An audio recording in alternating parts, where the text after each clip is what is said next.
Bonjour, chers téléspectateurs de la Voix de la démocratie congolaise. Comme d'habitude, nous sommes au rendez-vous pour vous donner de l'information. Aujourd'hui, une fois de plus, sur notre plateau, nous recevons un autre homme des dieux qui est venu de Lubumbashi, mêmement. Avec lui, nous allons nous entretenir sur le rôle de l'Église dans la communauté. Et avant toute chose, nous voudrions d'abord vous faire découvrir l'homme de Dieu. Bonjour, Bishop.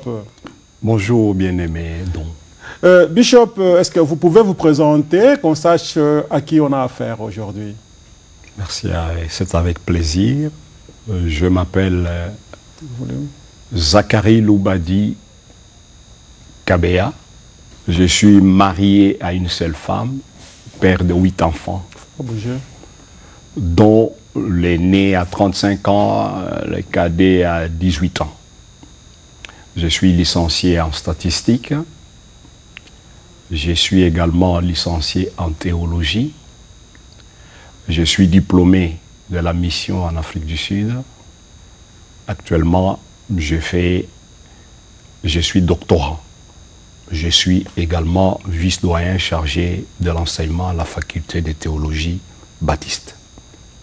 Et cela, c'est à Lubumbashi. Dans le domaine ministériel, je suis bishop. Ça signifie je suis les surveillants, je suis l'ancien de la communauté intitulée la mission évangélique Salem. Nous avons une vingtaine d'églises au Congo, dont l'église mère est à Lubumbashi où je suis pasteur. Okay. Je suis pratiquement sur le terrain de la mission, c'est là que je travaille beaucoup plus. C'est la raison pour laquelle d'ailleurs je me retrouve aux États-Unis d'Amérique. Bien, alors là, cher, vous avez suivi le bishop, donc c'est quelqu'un qui est bien instruit, bien éduqué, et ce qu'il fait, vraiment, ça a de l'importance dans ce sens qu'il sait ce qu'il dit et ce qu'il fait. Bishop, nous allons parler aujourd'hui de l'idée de la communauté, mais avant toute chose, vous êtes aux États-Unis, et cette fois-ci, ça fait 3 fois que vous êtes ici. Qu'est-ce qui vous amène ici? Merci beaucoup, bien-aimé Don. Comme je l'ai dit tout à l'heure dans la présentation, je suis missionnaire. Le Seigneur m'a mis à cœur la charge de faire la mission en Afrique, en Europe et aussi en Amérique. C'est dans le cadre missionnaire que je me retrouve aux États-Unis où je viens cette année, c'est la 3e année. Je suis orateur dans une conférence qui m'invite, ça fait 3 ans, à Columbus, à Ohio. Et en dehors de cette conférence, il y a des églises établies ici aux États-Unis qui m'invitent, qui me demandent de venir partager la parole de Dieu, de venir édifier les saints, parce qu'après tout, on a un ministère, non pas pour une église locale, mais on a un ministère pour l'église corps. C'est la raison pour laquelle je suis là, après avoir parcouru quelques États avec la parole de Dieu. Tout à fait, nous avons vécu et nous avons eu quelques efforts qu'on a conjugués, c'est-à-dire certaines émissions qu'on a couvertes ensemble dans vos émissions ici à New York et tout comme à Connecticut. Et avant ça, vous étiez quelque part. Bishop, nous parlons de vos voyages aux États-Unis d'Amérique où vous êtes venu 3 fois.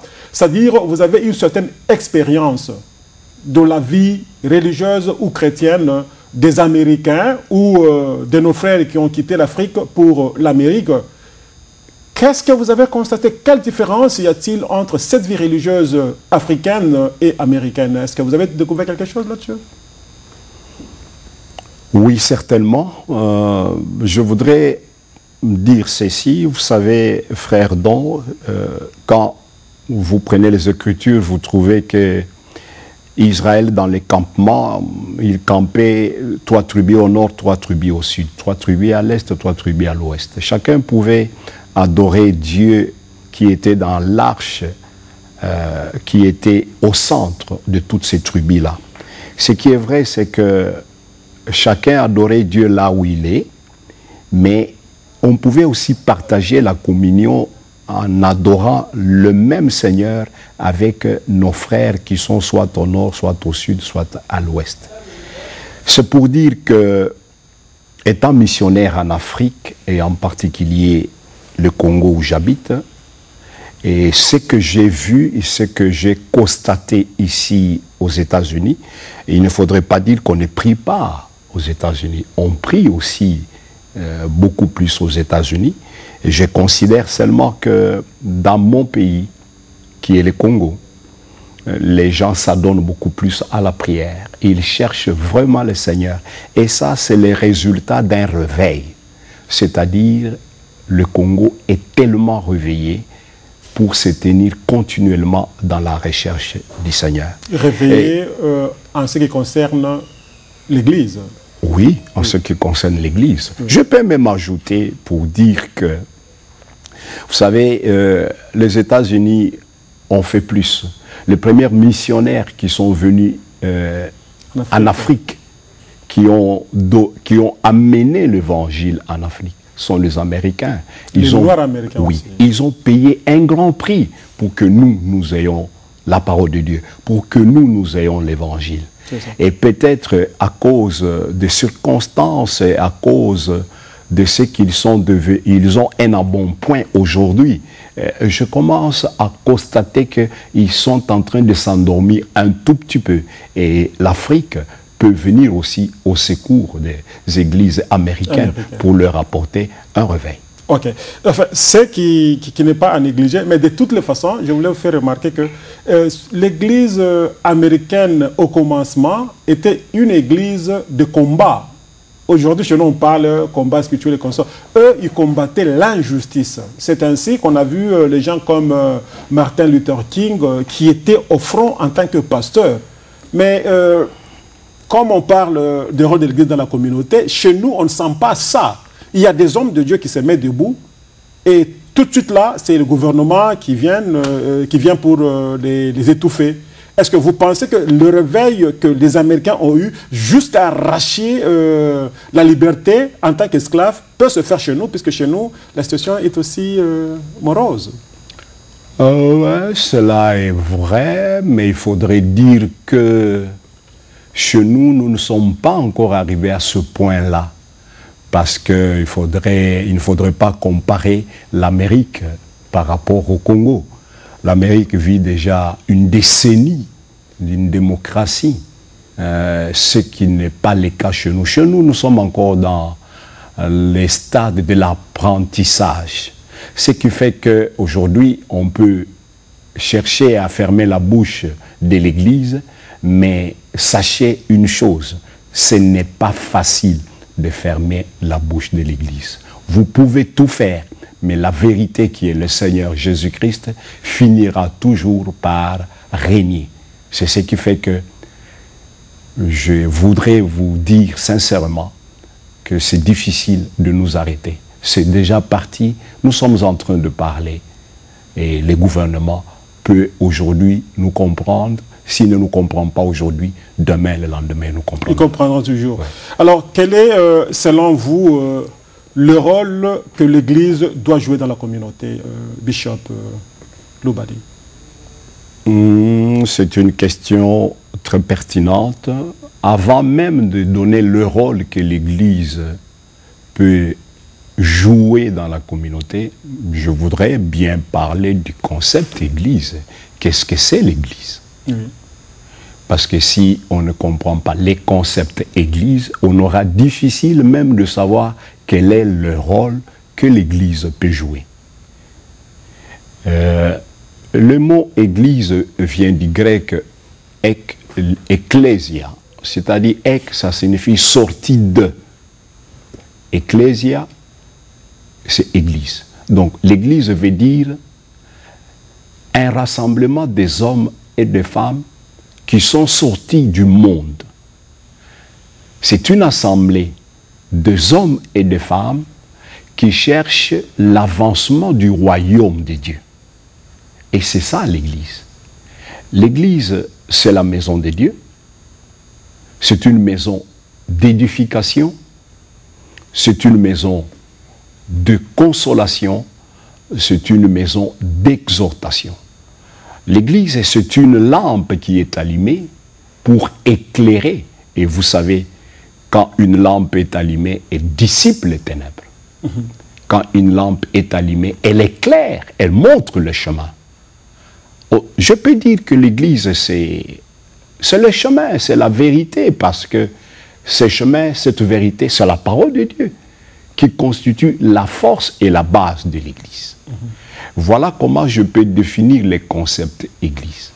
Et en tant que tel, en tant qu'un rassemblement des hommes et des femmes mis à part pour Dieu, pour faire avancer le royaume de Dieu, l'Église a un rôle très important à jouer dans notre pays. L'Église doit enseigner la nation congolaise à marcher selon le principe de Dieu, à marcher selon la volonté de Dieu. C'est l'Église qui doit tailler une nation pour qu'il y ait des hommes justes. Et quand nous avons des hommes justes dans une nation, et le pays peut connaître un essor, le pays peut connaître un accroissement, le pays peut connaître un développement social. Donc l'Église a un rôle très important d'enseigner, d'instruire, de corriger, de réveiller les gens pour que les gens puissent avoir l'amour vis-à-vis de la nation pour remplir ce devoir civique. Et l'Église doit jouer un autre rôle, d'enseigner, d'instruire le peuple pour qu'ils aient l'amour vis-à-vis du prochain. Parce que nous ne pouvons pas nous appeler une nation si nous ne savons pas nous aimer. Nous ne pouvons pas nous appeler une nation si nous ne savons pas aimer notre pays et remplir nos devoirs qui nous incombent.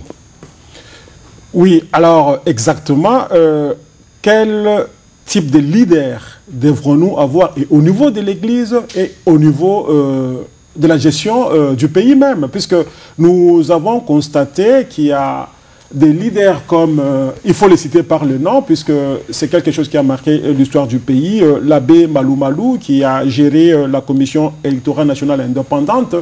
Ce dernier est homme de Dieu. Nous avons vu Monseigneur Marini qui était là et tout récemment, c'est monsieur le pasteur Dr Ngoï Mulunda. On voit que tous ces gens, ils n'ont pas donné la confiance du peuple. Ils n'ont pas été, comme on dit, l'église au milieu du village. On sent qu'ils avaient un penchant. Ils poussaient les gens selon leur volonté. Est-ce que vous pensez que ce rôle-là, de tels leaders, qui viennent des églises bien entendu, peuvent inspirer confiance à la Congolaise? Oui. Je voudrais dire ceci, vous voyez, je me réfère toujours à la parole de Dieu parce que c'est la boussole. C'est la constitution. Et la plus vieille constitution qui n'est pas taillée sur la mesure d'un homme, mais qui est taillée sur la mesure de Dieu lui-même. Alors, je rentre dans l'ombre. L'ombre, c'est quoi? C'est le temps d'Israël, l'époque d'Israël. Ce temps-là, il n'y avait pas d'église, mais Israël, c'est le type de l'église. Quand Israël marchait dans les déserts sous la direction de Moïse, parmi ces rassemblements de peuples d'Israël, si vous lisez très bien les Écritures, vous trouverez qu'il y avait des hommes circoncis et des hommes incirconcis. Je peux ajouter, parmi les rassemblements d'Israël, il y avait ce qu'on appelait les ramassis. Vous savez, le ramassis, c'était les gens qui s'ajoutaient sur les mis à part. Ils n'ont pas été mis à part, ils ont été des gens qui s'ajoutent, qui se font passer pour le peuple de Dieu alors qu'ils ne le sont pas. effectivement, jusqu'aujourd'hui, depuis ce temps-là jusqu'aujourd'hui, il y a toujours des gens que nous pouvons appeler des infiltrés, qui sont à l'église, qui vont à l'église, qui peuvent montrer l'apparence de la piété, alors qu'en réalité, ils ne le sont pas. Je peux aussi ajouter, partout dans le monde, que ce soit ici aux États-Unis, ou en Afrique, ou dans notre pays, le Congo, il y a toujours le vrai dollar et le faux dollar. La présence du faux n'exclut pas la présence du vrai. L'inverse est aussi vrai. Alors, vous avez cité le nom de certaines personnes. Laissez-moi vous dire que ces personnes pouvaient être intègres. Je ne le sais pas, parce que moi, je n'ai pas les thermo-foi pour connaître leur foi. Il n'y a que Dieu qui a les thermo-foi. Ces personnes pouvaient être intègres ou pas, je ne sais pas. Mais il faut considérer aussi l'environnement dans lequel ils ont travaillé. Ça, c'est le point capital. Vous savez, quand vous travaillez dans un environnement corrompu, vous finirez par être influencé pour faire ce qui n'est pas correct. Il vous faudra alors être un homme de caractère pour vous imposer sur ce que vous devriez faire. Il est vrai que nous avons attendu certaines choses, mais cela n'a pas été fait comme peut-être nous les désirons, et ce n'est pas à nous de les désirer, ce n'est pas à nous de les décider. Mais c'est eux, nous avons cru à ce qu'ils nous ont dit. Nous croyons. Oui, quand on parle de leader, donc c'est-à-dire quelqu'un qui donne le chemin, Bishop. Effectivement. Alors, ici, nous avons des grandes personnalités de l'Église au Congo. Et les personnalités que j'ai citées là, ils sont à un niveau très élevé. Mais si ces gens doivent conduire tout un peuple dans des gouffres, alors à quoi bon aller à l'église, puisqu'ils doivent prêcher par l'exemple. Si vous parlez qu'ils ont vécu dans un environnement corrompu et qu'ils sont réellement corrompus, s'ils ne sont pas deux, ils sont plus de 3, 4, alors il y a de quoi poser la question sur l'église. Est-ce que vous ne voyez pas que l'église maintenant est utilisée comme marchepied pour se faire de l'argent, pour se faire connaître, puisqu'on a constaté avec l'église des réveils, presque tous les politiciens congolais, pendant des campagnes électorales, ils vont dans des églises, on leur donne des audiences, ils parlent pour corrompre, pour acheter les voix dans des églises. Vous ne voyez pas que le leadership ecclésiaste est corrompu aussi? Ou bien ils cherchent l'argent à travers les fidèles? Je rentre toujours à la parole de Dieu. Vous savez, c'est le chemin, c'est la boussole. Dans l'Église, il n'y a pas que de gens corrompus. Il y a aussi des gens intègres. Je voudrais aussi que vous sachiez que dans les églises de réveil, comme vous l'avez dit, parce que je ne fais que répondre, et peut-être pour essayer de donner de la lumière, comme vous avez essayé de le démontrer, on est allé dans les églises, on a promis monts et merveilles. Mais on n'est pas entré dans toutes les églises. On est entré dans quelques églises. Et les églises dans lesquelles on est entré, c'est parce que les leaders de ces églises-là ont consenti à ce que les hommes politiques puissent venir dans leurs églises pour parler de cela. Mais il y a des hommes de Dieu, il y a des leaders d'église qui n'ont pas accepté cela. Pourquoi? Parce qu'ils savent faire la part des choses. Un homme politique, pour qu'il soit un homme politique bien formé, bien instruit, pour qu'il soit juste, il doit d'abord lui-même être un chrétien véritable. Et il doit aller dans une église où on prêche la parole de Dieu de Genèse à l'Apocalypse. Il doit être dans une église où l'ange de cette église, qui est le pasteur, est un homme qui a les caractères. Vous savez que les caractères fait la personnalité de quelqu'un. Je peux vous donner mon exemple. J'ai été aussi sollicité pour qu'on vienne dans mon église et que l'on puisse parler au peuple de Dieu. Mais je n'ai pas accepté que ce soit les élections de 2006, que ce soit les élections de l'année passée. Je ne peux pas permettre qu'un homme politique entre dans mon église, au lieu qu'il écoute la parole de Dieu, qu'il se mette là-bas pour que nous, les ministres, nous qui avons reçu le mandat de l'Éternel, nous puissions les forger, le façonner, que lui vienne parler pour avoir l'électorat. L'église n'est pas un endroit pour acheter l'électorat. L'église, c'est la maison de Dieu. Il faut qu'on ait le respect pour l'église. Je pense que, à mon avis, ça dépend du caractère de chacun. Mais tous les leaders des églises ne sont pas tous corrompus, tous ne sont pas le marchepied. Il y a des hommes de Dieu qui craignent le Seigneur, qui n'ont pas fléchi les genoux devant l'argent. Et vous devez savoir aussi que s'il y a des choses qui corrompent les ministères, c'est les femmes, c'est l'orgueil et c'est l'argent. Parce que vous parlez de l'argent, eh bien, vous pouvez tirer votre conclusion. Mais moi, je préfère avoir le Seigneur, marcher à pied, avoir le Seigneur, ne pas avoir les souliers et garder la parole de Dieu. Bien, espérons que les gens comme vous, il y en a nombreux au Congo. Bishop, nous avons constaté, même à travers vos dires, que c'est la politique qui change les hommes de Dieu au lieu, comme vous l'avez dit, de l'homme de Dieu prêcher les politiques et les politiques changent pour travailler pour la communauté. Et ici, c'est maintenant les politiques qui viennent avec des moyens pour transformer les églises, pour transformer les leaders, les ministres de Dieu, pour les faire mendiants ou je ne sais quoi. Puisqu'on a appris, vous êtes de Lubumbashi, nous avons appris que certaines autorités, que je ne veux pas citer les noms, ils ont donné des sacs de ciment, ils ont promis de renouveler certaines églises, certaines écoles d'églises, et les leaders de ces églises ont donné des plateformes à ces politiciens pour venir corrompre les enfants de Dieu pour qu'ils votent pour eux. Est-ce que vous ne sentez pas qu'il y a l'inverse des rôles de l'Église et du pouvoir? Au lieu que l'Église transforme le pouvoir est en train de transformer l'Église. Je ne crois pas, parce que c'est comme je venais de vous le dire.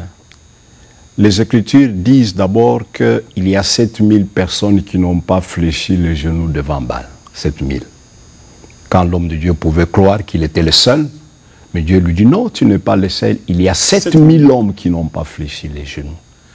Il y a des hommes de Dieu intègres au Congo. Il y en a. Et avec ces hommes de Dieu, ce n'est pas le pouvoir qui va transformer l'Église. Si on est sincère avec le Seigneur, si on n'est pas hypocrite, j'insiste, c'est à l'Église de changer les hommes de Dieu. Prenez le temps ancien. Dans le temps ancien, le roi avait reçu une onction, l'onction royale.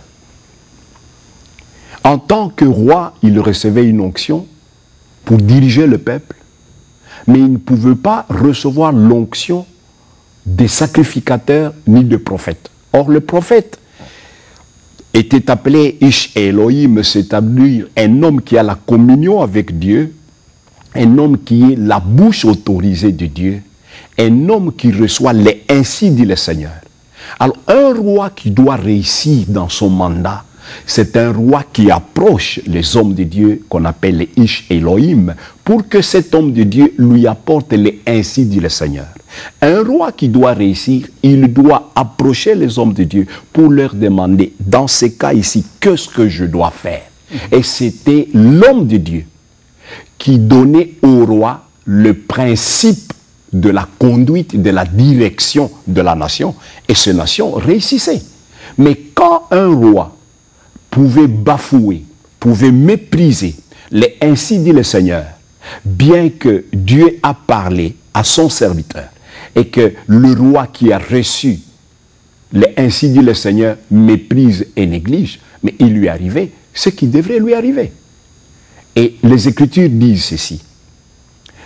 Quand les justes au pluriel, quand les justes se multiplient, le peuple est dans la joie.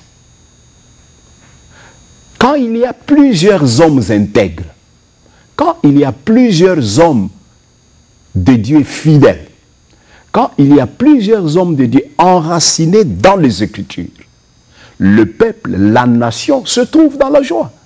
Mais où est-ce que vous allez trouver les hommes justes, les hommes intègres, si ce n'est pas l'Église? Autrement dit, où est-ce que vous allez trouver les hommes intègres, les hommes justes, si ils n'écoutent pas la parole de Dieu? Parce que c'est la parole de Dieu qui transforme. Ce n'est pas non plus le pouvoir. Parce que le pouvoir n'a pas l'autorité de changer, n'a pas l'autorité de transformer. Mais c'est la parole de Dieu qui change. C'est la parole de Dieu qui transforme. Donc, pour que le peuple, pour que la nation soit dans la joie, il faudrait que le juste se multiplie dans un pays. C'est-à-dire, l'Église a encore un rôle très important à jouer pour tailler, pour façonner, et les hommes politiques, pour qu'ils deviennent intègres, pour qu'ils deviennent justes et qu'ils aient la crainte de l'Éternel, qu'ils ne soient pas égoïstes. L'Écriture se termine en disant, quand les justes se multiplient, le peuple est dans la joie. Mais quand le méchant règne, le peuple gémit. C'est-à-dire, le gémissement, les lamentations proviennent du fait qu'il y a un méchant qui règne. Bien, alors, on vous écoute. Et parlons maintenant de vos fidèles que vous formez, parce que vous jouez le rôle de ces ministres-là envoyés par Dieu pour éclairer la communauté. Est-ce que si vous avez dans votre église ou dans vos églises certaines personnes qui aspirent à jouer le rôle politique, donc être président, être parlementaire ou bien au niveau communal et consorts, allez-vous les encourager? Pourquoi je pose cette question? Je pose cette question dans le sens qu'au Congo, en général, on dit la politique, c'est le mensonge. Or, l'Église ne doit pas communier avec le mensonge. Bishop Loubadi, croyez-vous que vous pouvez permettre à vos fidèles que vous avez formés pour l'intégrité, pour l'honnêteté, d'aller se mêler dans la boue? Merci beaucoup, frère Don. Je peux dire ceci. D'abord, il y a plusieurs interprétations de choses de l'Église même. Chacun peut donner son interprétation comme on veut. À ce qui me concerne, comme je venais de le dire tout à l'heure, si les justes se multiplient, le peuple se trouve dans la joie. Nous avons besoin de voir la nation congolaise demeurer dans la joie. Nous n'avons pas le droit de bloquer cette nation dans la misère. Il faudrait que le jouisse, que le peuple congolais soit au centre de toutes les activités, comme ce que nous voyons aux États-Unis. C'est l'homme qui est au centre des activités. L'homme mange à sa faim, il a l'économie, il a tout ce qu'il peut avoir, tout ce dont il a besoin à cause de son travail. Alors, moi, je pense que je ne peux pas empêcher aux fidèles du Seigneur, parce que ce ne sont pas mes fidèles, je ne suis pas mort pour eux. Celui qui est mort pour eux à la croix, c'est le Seigneur.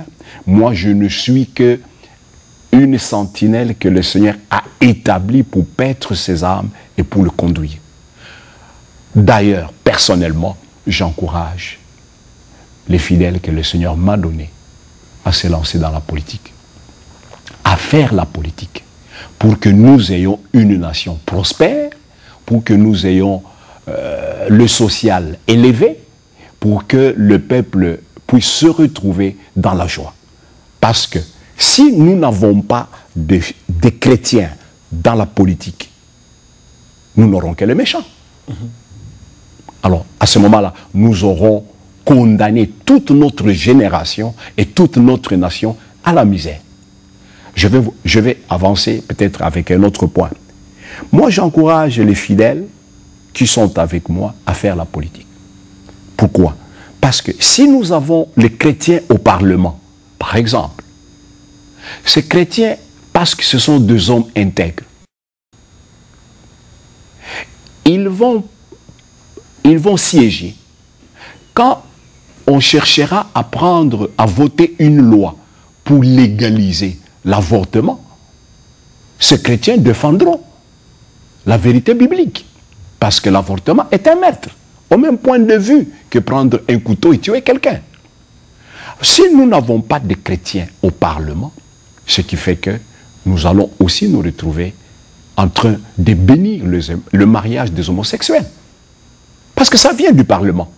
Parce que dans ce Parlement-là, il n'y a pas des hommes intègres. Il n'y a pas les gens qui connaissent la parole de Dieu. Voilà pourquoi je tiens à ce que les chrétiens puissent aller dans la politique pour diriger le pays, qu'ils deviennent président de la République, qu'ils soient au Sénat, qu'ils soient au Parlement, qu'ils soient bourgmestres, pour que les choses puissent marcher.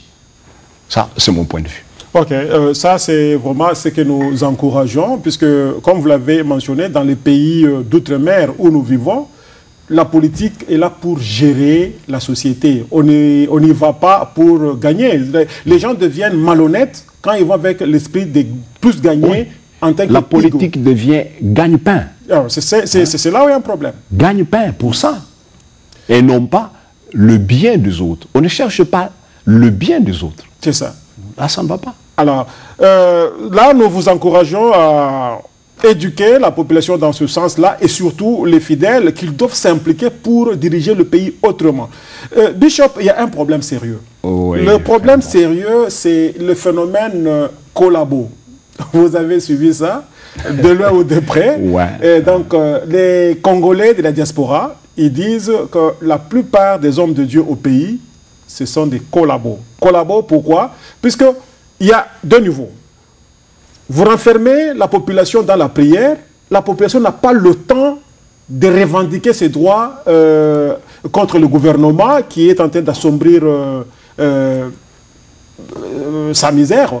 Et encore, vous êtes en train de demander, contrairement à ce que vous venez de dire, que non, la politique doit être gérée par des politiciens. Nous, les hommes de l'Église, ne devons pas aller dans la politique. Vous venez de dire que vous n'êtes pas de ceux-là. Bon, maintenant, les collabos que nous évoquons ici, beaucoup et nombreux des églises de réveil sont ceux-là qui ont touché l'argent du gouvernement et ils demandent à la population, non, laissez la politique aux politiciens, occupons-nous de la parole de Dieu. Et vous voyez des pasteurs, des bishops, des archbishops qui roulent carrosse. Et le dimanche, vous avez toute une population dans votre église qui n'ont pas de souliers.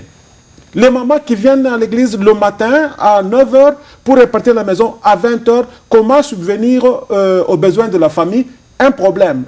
Qu'est-ce que vous dites en tant que ministre des Dieux? Est-ce que la population doit continuer à souffrir de cette manière sous votre œil de surveillance ou de complice?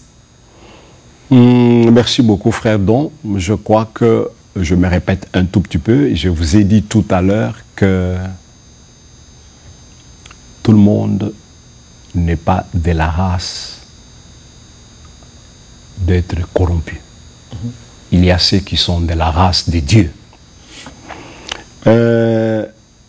À mon avis, je ne vois pas pourquoi et comment je peux empêcher au peuple de Dieu de prospérer et de jouir. D'un, je voudrais dire d'abord que les églises du Congo qui ne renferment que de gens, des heures, de jours, de semaines et de mois dans la prière agissent mal. Parce que pour vivre, il faut travailler. Il n'y a pas de sot métier. Il n'y a que de sottes gens. Donc s'il n'y a pas de sot métier, chaque chrétien doit d'abord travailler. C'est plus il travaille et il prie, et Dieu bénit son travail, il a de quoi manger, de quoi subsister, et de quoi payer le minerval de ses enfants et faire ce qu'il veut. Mais s'il ne travaille pas, il ne fait que prier. C'est vrai, la prière peut faire quelque chose, mais la Bible dit, tu mangeras à la sueur de ton front. C'est ça. Bon, il faut travailler. Je suis de ceux qui poussent l'Église à faire un travail. Travaillez et vous allez vivre selon le revenu de votre travail. C'est ça. Mais si vous ne travaillez pas parce qu'au Congo, il n'y a pas de travail, c'est un mensonge.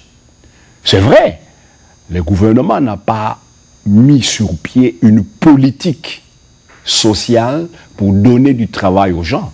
Mais il y a un travail pour lequel le gouvernement ne peut pas venir nous demander de travailler.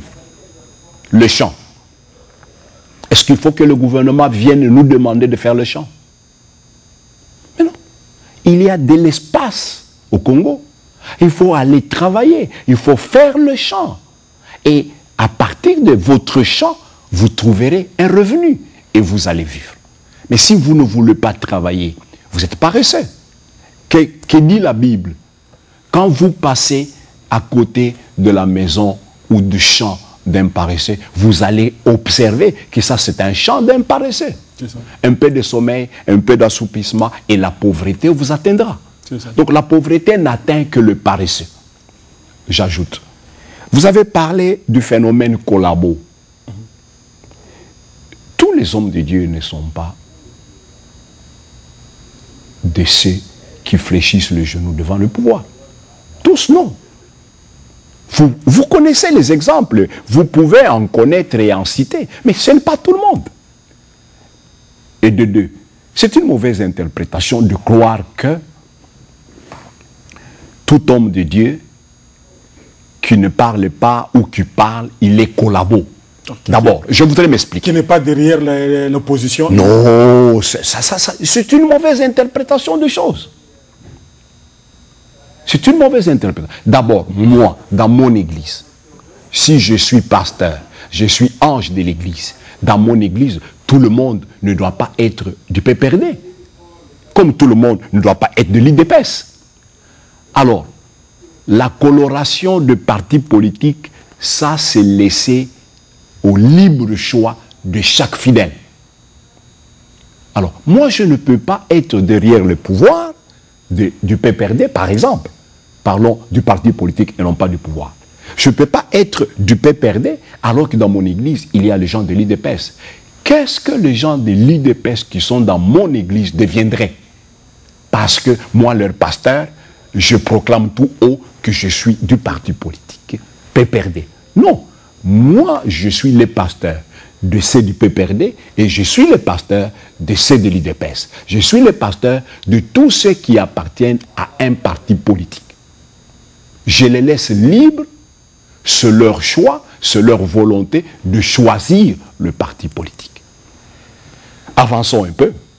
Actuellement, qu'on se le dise, le président de la République du Congo, c'est M. Kabila. Que vous le vouliez ou non, tricherie ou sans tricherie, mais c'est lui le président. Alors, si je suis de l'opposition, Kabila dirige le pays dans lequel j'appartiens. C'est mon pays. Je dois avoir l'amour du Congo. Et l'amour du Congo, s'explique en apportant. Je dois apporter ma pierre de construction. Si je ne suis pas au pouvoir, je remarque, j'observe ce que le pouvoir fait. Si le pouvoir dérape, il m'appartient, même si je suis de l'opposition, à apporter les conseils, à apporter la sagesse, à apporter les idées, à apporter les critiques constructives pour que ceux qui sont au pouvoir puissent améliorer. Parce qu'après tout, ceux qui sont au pouvoir, ils ne voient pas leurs erreurs. Ils voient tout en rose. Mais nous qui sommes à l'extérieur, si nous sommes de l'opposition, nous ne devons pas être les ennemis de ceux qui sont au pouvoir. Ce n'est pas ça. Ça, c'est une mauvaise conception des choses. Quand vous êtes de l'opposition, vous n'êtes pas ennemi du pouvoir. Alors, pourquoi voulez-vous condamner les hommes de Dieu pour dire qu'ils sont collabos? Mais non. J'ai écouté, pendant que je suis ici, je crois que c'est ici à New York, oui. J'ai suivi à l'Internet le point de presse de Moins un Congolo, qui a parlé pour dire, bon, ça frise la trahison, vous envoyez les gens à la guerre, vous ne leur donnez pas le moyen, vous ne leur donnez pas les subsistances, l'assurance, vous ne soutenez pas leur famille, et ils ne savent même pas s'ils peuvent être remplacés après un temps. Mais il a donné de très bonnes idées. Il a donné pour moi de très bonnes idées, mais il n'est pas au pouvoir. Il n'est pas collabo dans le sens que les uns prétendent. Et le gouvernement a réagi parce que le ministre de l'information est passé pour dire le gouvernement est en train de recruter de jeunes gens. Vous voyez, ça c'est une idée qui est partie de quelqu'un qui a donné sa contribution pour relever un pays. Non, qu'on change les idées. Être de l'opposition, cela ne veut pas dire être ennemi de M. Kabila. Pour le moment, c'est M. Kabila qui dirige.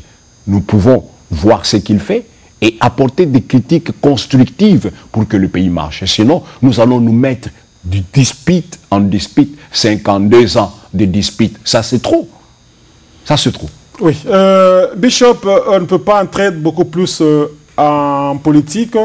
Nous sommes presque à la fin de notre émission. Ce que je vous demande, c'est juste un mot à ceux-là qui nous suivent, surtout ceux de la diaspora, qui veulent le changement, quelles que soient les conditions, d'abord qu'il y ait un changement au Congo pour qu'il contribue au développement. Quel mot vous avez à ces groupes de gens, ou de la population congolaise? Merci beaucoup, frère Don. Le changement, ça dit beaucoup. Je sais une chose, c'est que les Écritures disent que toute autorité vient de Dieu. À mon humble avis, Dieu est le maître du temps et le maître des circonstances. S'il a doigté quelqu'un pour être président de la République, vous pouvez tout faire, mais l'homme désigné par Dieu, selon les desseins de Dieu, sera là. Même par tricherie? Bon, est-ce que vous avez des preuves de la tricherie? C'est ce que s'est dit, Bishop. C'est bien. Est-ce qu'on peut démontrer le preuve de la tricherie? Ok. Est-ce qu'on peut aller pour... Alors, les changements, juste un mot pour, oui, les changements, c'est aussi le changement de mentalité. Oui. Que ce soit la diaspora ici, que ce soit ceux qui vivent au Congo, changeons d'abord nos mentalités. Si le changement de mentalité commence au Congo et dans la diaspora, il y aura le changement de ce que nous voulons au pays.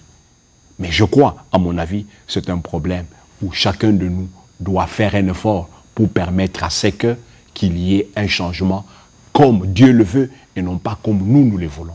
Parce qu'après tout, selon nous les hommes, c'est les urnes qui décident. C'est les urnes qui ont décidé. Ah ben, nous nous laissons à la décision des urnes. Ce que je peux demander à la diaspora, comme ce que je peux demander aux uns et aux autres, c'est que nous ayons des changements de mentalité, nous tous. Que nous puissions aimer notre pays, que nous puissions savoir que c'est notre pays. Tant que nous ne chercherons pas le bonheur de ces pays, nous-mêmes, nous ne serons pas heureux. Bien. Alors, chers téléspectateurs, nous avons suivi de fond en comble le bishop Loubadi. Il nous a édifié sur le rôle de l'Église dans la communauté. Il nous a parlé de l'intégrité de l'homme tant chrétien que de l'homme politique. Il vient de nous dire ce qu'il faut pour que ce pays avance. Le pays, nous l'aimons bien, nous ne devons pas nous cantonner sur les noms d'individus. Nous devons d'abord avoir l'amour de notre nation. La nation, c'est-à-dire un peuple uni sur un territoire bien déterminé. Alors, si nous devons tout bafouer, continuer à laisser notre peuple à souffrir, puisqu'il y a quelqu'un qu'on est en train de combattre, là, peut-être, nous devons encore réajuster notre boussole. Nous voulons très bien que le Congo avance et surtout la guerre qui sévit, une guerre injuste et imposée, doit cesser et aux jeunes de se mettre au travail pour la libération. C'est la fin complète de cette émission.